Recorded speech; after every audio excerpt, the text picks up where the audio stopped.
Welcome in, Seahawks Today. Tyler Jones here with you. Thanks for joining us. Coming up on today's show, ESPN has released their 53-man roster projections for all 32 teams across the National Football League. And today we will examine the surprise cuts, the notable names that the folks at ESPN are predicting will not make the roster for Seattle. We'll go over the top 5 names coming up in just a moment. Before we do, let's kind of set the scene for you for what they had to say about this Seahawks team heading into 2023. This is from Brady Henderson. The Seattle Seahawks open the 2023 NFL regular season against the Los Angeles Rams on September 10th at Lumen Field. Unlike last year, they won't have a quarterback competition to sort out before Week 1. Geno Smith is the undisputed starter with a Pro Bowl on his resume, a new contract, and an improved roster around him. The Seahawks overhauled the front 7 of their defense, and instead of drafting a quarterback to eventually compete with Smith, they gave him some help, most notably by drafting receiver Jackson Smith-Njigba in the first round. The big question remaining is how much they've closed the talent gap with the San Francisco 49ers, who overpowered them during a 3-game sweep last season. So with that, let's go ahead and get started with the roster cuts for the Seahawks. According to ESPN, the first notable name is Alton Robinson at the outside linebacker position. And there was a lot of optimism about Alton Robinson at one point in time in his career.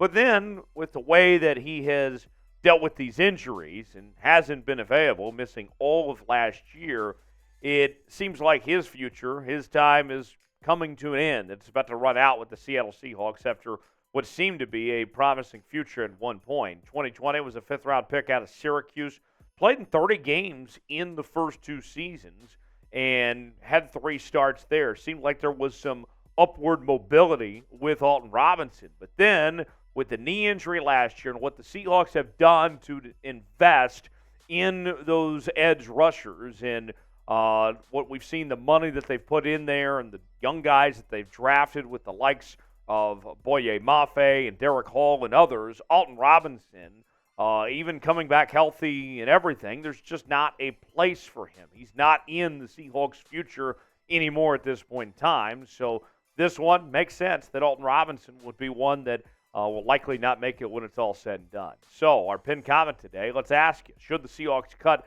Alton Robinson? Weigh in. Tell me in the comment section what you think. Why for yes, in for no. Should the Seahawks cut Alton Robinson or not? Weigh in the comment section. Tell me what you think. Folks, we're very, very close again to 38.5 thousand subscribers here on the channel. Just 38 is all. Not very much at all. So go ahead and invite everybody to the cookout and make sure they subscribe to the channel at the same time. For the latest happenings in your favorite team with daily news and rumors. We're also talking trades, free agency, instant reaction and analysis to any moves or breaking news that goes on here on the channel. Also, we'll have our watch parties back here in the season.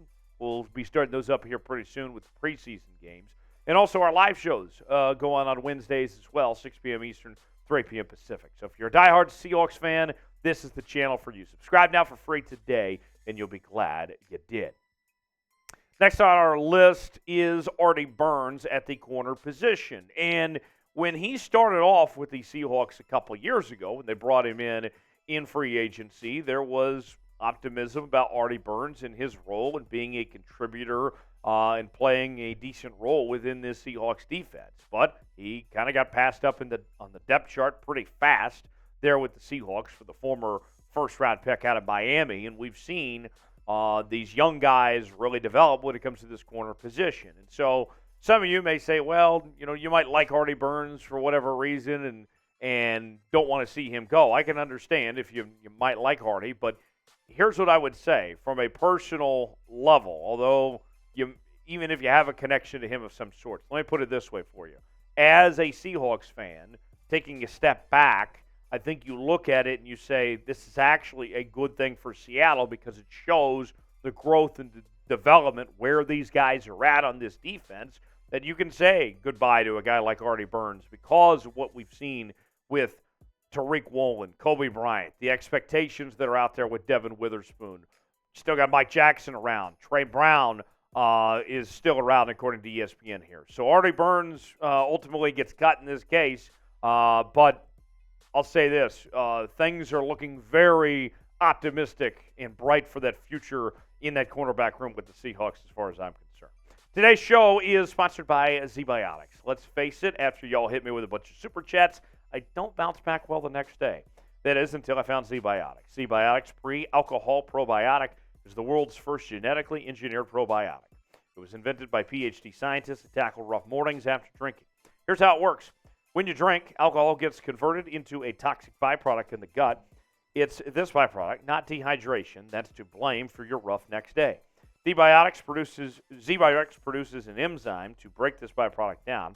It's designed to work like your liver, but in your gut, where you need it most. Drink Z-Biotics before drinking alcohol. Drink responsibly and get a good night's sleep to feel your best tomorrow. Here is the product, and here's the thing about it. It is very easy to travel with. It comes with 6 bottles, and I got to tell you, I just got back from a trip myself, and this would be very easy to put in my luggage, folks, and you can do the same. Here's how. Go to zbiotics.com/chatsports and scan the QR code on the screen right now to get 15% off your first order when you use code chatsports at checkout. You can also sign up for a subscription as well so you can stay prepared no matter the time or occasion. Z-Biotics is backed with a 100% money-back guarantee, so if you're unsatisfied for any reason, they'll refund your money, no questions asked.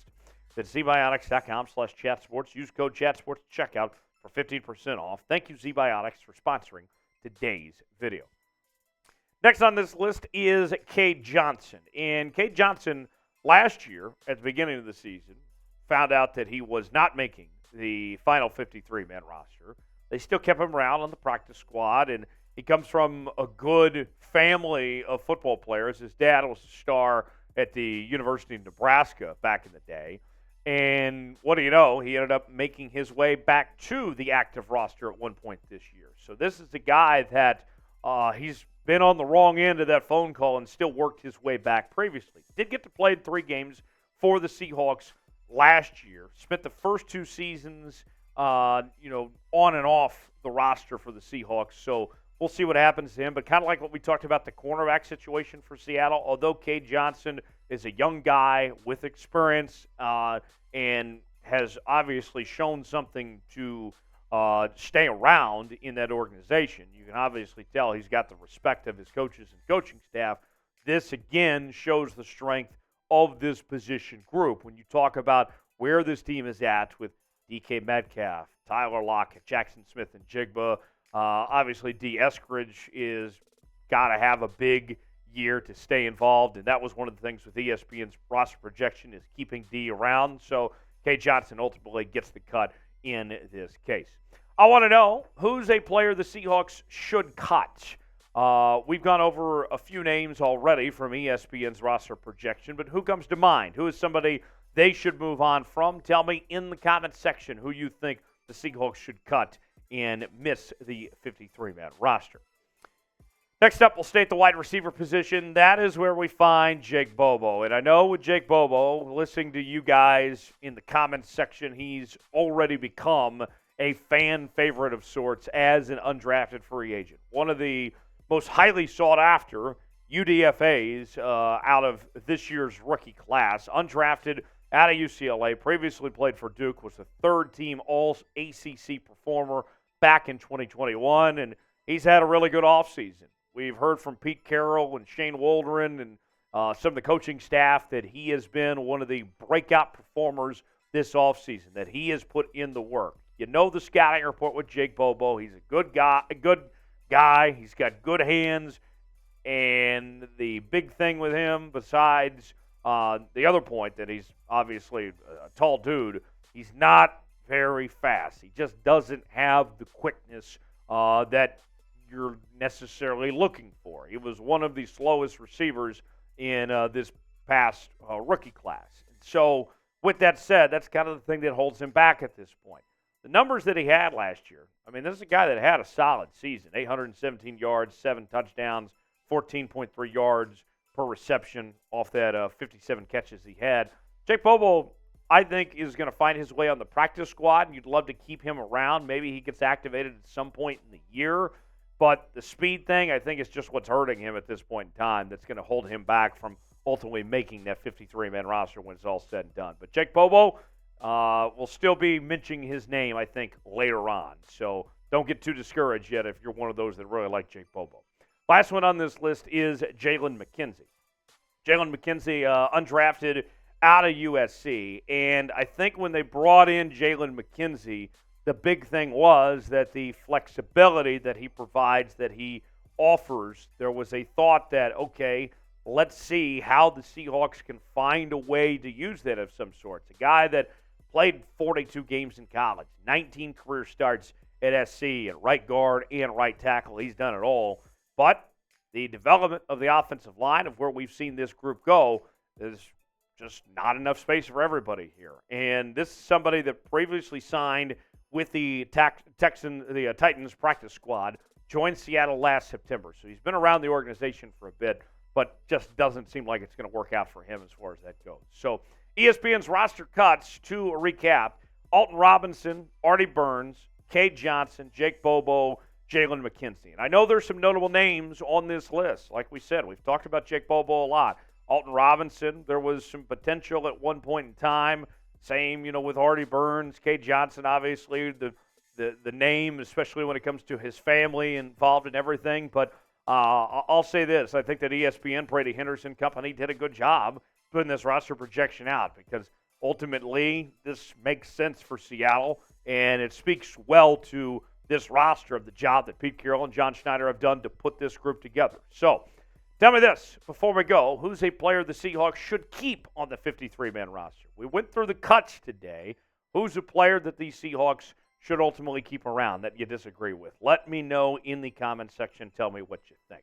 Hit me up on social media. Twitter's got a new logo now. It's an X.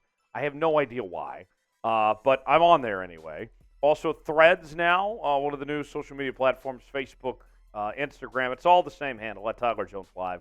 You can find me there, and I shall see you next time right here on Seahawks Today. Thanks for joining us.